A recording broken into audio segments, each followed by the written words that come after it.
दरम्यान ही थेट दृश्य बारामतीमधले आपण पाहतोय।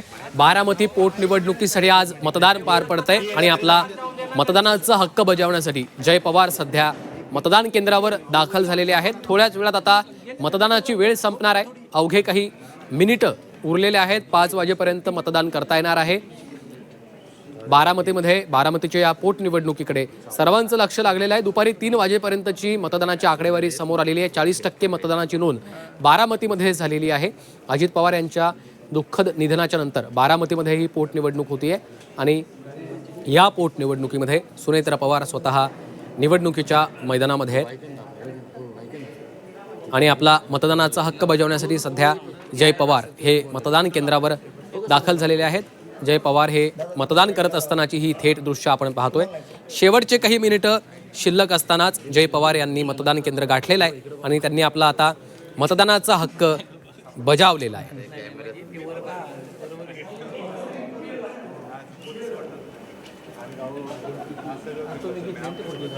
ही थेट दृश्य आपण पाहतोय। जय पवार हे मतदान करण्यासाठी पोहोचलेले आहेत। जय पवारांनी आपला मतदानाचा हक्क बजावलेला आहे। जय पवार यांच्या मातोश्री बारामतीच्या पोटनिवडणुकीसाठी मैदानामध्ये आहेत। सुनेत्रा पवार या निवडणुकीच्या रिंगणात आहेत आणि आता अखेरचे काही मिनिटं उरलेले आहेत। 5 वाजेपर्यंत मतदानाची वेळ आहे, त्यामुळं शेवटच्या या काही मिनिटांमध्ये आणखी किती मतदान होतं हे पाहणं देखील महत्त्वाचं आहे। आपला मतदानाचा हक्क बजावण्यासाठी जय पवार पोहोचल्याचं आपण बघितलं। त्यांनी नुकताच मतदानाचा हक्क बजावलेला आहे। जय पवार यांनी मतदान केलेलं आहे।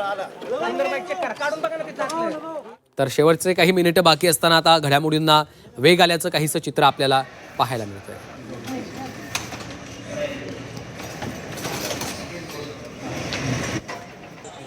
बारामती पोटनिवडणुकीसाठी आज मतदान पार पडतं आहे।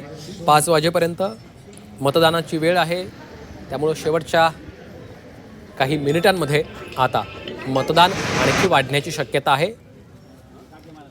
शेवटचे 15 ते 16 मिनिटं बाकी आहेत। 5 वाजेपर्यंत मतदान करता येत आहे, त्यामुळं शेवटच्या या काही 15 मिनिटांमध्ये घडामोडींना वेग येण्याची शक्यता वर्तवली जाते। जय पवार यांनी मतदानाचा हक्क बजावलेला आहे, त्यांनी मतदान केलेलं आहे आणि त्यानंतर ते आता माध्यमांशी देखील संवाद साधताना आपल्याला पाहायला मिळत आहेत।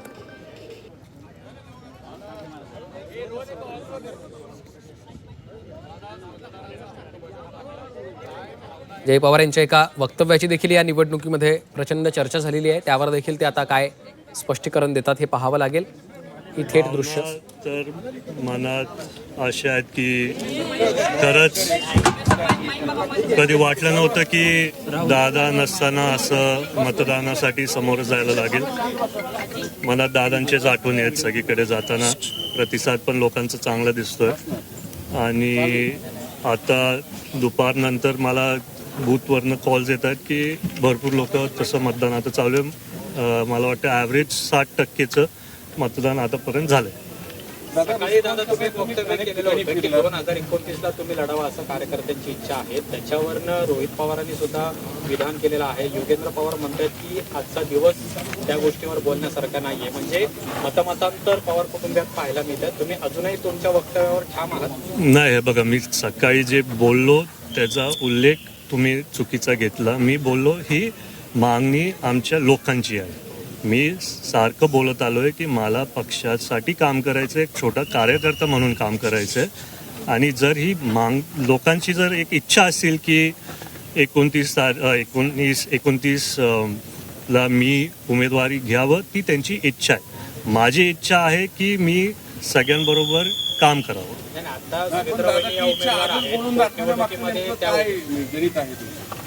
कारण आज मतदान होते, भावनिक पातळीवर सगळं इलेक्शन सगळं गेलेलं आहे। नाही, आजच नाही, मी आधीपासून बोलत आलोय की मी छोटा कार्यकर्ता म्हणून काम करणार। नगर परिषदच्या वेळेस पण नगराध्यक्षपदीसाठी पण माझं नाव आलेलं होतं, तेव्हा पण मी दादांना सांगितलं की मला एक छोटा कार्यकर्ता म्हणून काम करायचं।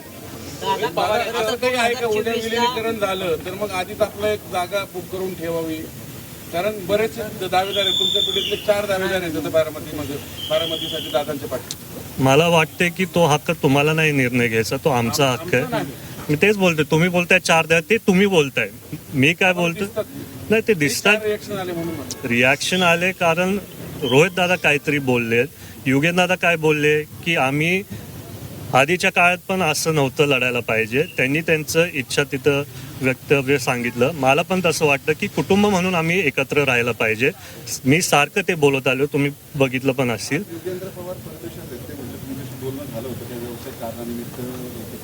हो ते कामासाठी तिथं गेलेत. मी तेच बोलतोय, माझं आणि युगेंद्रदादाचं बोलणं झालं. आमच्या दोघांची नाही तर पूर्ण पवार कुटुंबाची इच्छा आहे की आम्ही सर्व एकत्र राहावं.